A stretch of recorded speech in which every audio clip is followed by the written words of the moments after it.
এবার দুর্গোৎসবে শিলিগুড়িতে দীঘার জগন্নাথ মন্দির। দুর্গোৎসবে শিলিগুড়ির ঘোঘোমালি জনশ্রী ক্লাবের মণ্ডপে মিলবে দীঘার স্বাদ।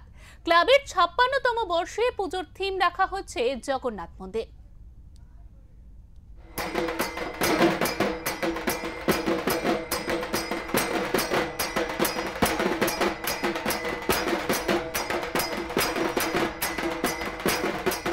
শিলিগুড়ির জনশ্রী ক্লাবের ৫৬তম বর্ষের থিম জগন্নাথ মন্দির। রাজ্যের মুখ্যমন্ত্রী মমতা বন্দ্যোপাধ্যায় সম্প্রতি দীঘায় জগন্নাথ মন্দিরের উদ্বোধন করেছেন, কিন্তু অর্থনৈতিক কারণে অনেকে সেই পুণ্যস্থানে গিয়ে দর্শন করতে পারেন না। তাই শিলিগুড়ির সাধারণ মানুষ যেন দুর্গাপুজোয় ঘরোয়া পরিবেশেই সেই ঐতিহ্য ও অনুভূতি উপভোগ করতে পারেন, সে কথা মাথায় রেখে এবছর এই বিশেষ থিম বেছে নিয়েছে জনশ্রী ক্লাব। আমাদের এবার ৫৬তম বর্ষ, এবার আমাদের থিম রয়েছে দীঘার জগন্নাথ মন্দিরের আদলে মণ্ডপ। কেন জগন্নাথ মন্দিরই কেন? না, আমাদের রাজ্যের মাননীয় মুখ্যমন্ত্রী তার একটা স্বপ্নের মন্দির বানিয়েছে।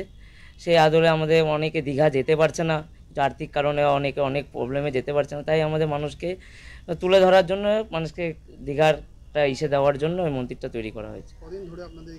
ক্লাব কর্তৃপক্ষের আশা, দীঘায় জগন্নাথ মন্দিরের আদলে এই মণ্ডপ দর্শনার্থীদের আকর্ষণ করবে এবং সকলের কাছে ভিন্ন অভিজ্ঞতা বয়ে আনবে।